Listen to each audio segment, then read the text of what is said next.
Hello, ഇന്ന് പൂരത്തിൻ്റെ വിശേഷമായാലോ? ഞങ്ങളുടെ തൊട്ടമ്പലത്തിലുള്ള പൂരമായിരുന്നു.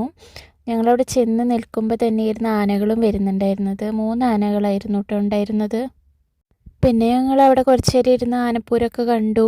പിന്നെ പൂരത്തിൻ്റെ എല്ലാ പരിപാടികളൊന്നും കാണാറില്ല. എവിടെ പൂരം ഉണ്ടെങ്കിലും പറ്റുകയാണെങ്കിൽ പോവുക, കുറച്ച് നേരമൊക്കെ ഒന്ന് അവിടെ ഇരിക്കുക, എല്ലാം ഒന്ന് കാണുക, അങ്ങനെ തിരിച്ചു വരികയാണ് ചെയ്യാറ്.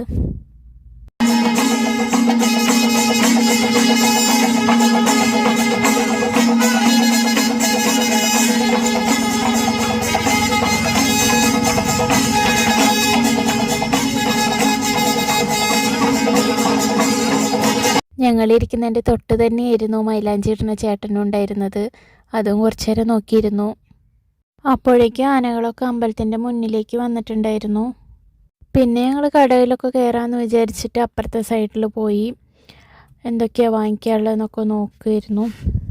അവിടെ നിന്ന് പിന്നെ മോൾക്ക് പാനിപ്പൂരി വേണമെന്ന് പറഞ്ഞപ്പോൾ അതൊരു പ്ലേറ്റ് വാങ്ങിച്ച് കഴിച്ചു.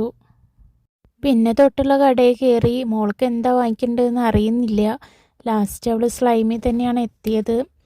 ഞാൻ ഈ ഒരു തോക്കാണ് വാങ്ങിച്ചത്. പിന്നെ ഞങ്ങൾ വരാൻ നിൽക്കുമ്പോൾ ഒരു ചേച്ചി ഷെയ്ക്ക് വിൽക്കുന്നുണ്ടായിരുന്നു. അപ്പോൾ അതിലത്തെ ഒരു ബ്ലൂബെറി വാങ്ങിച്ച് ഞങ്ങൾ അവിടെ നിന്ന് പോന്നു.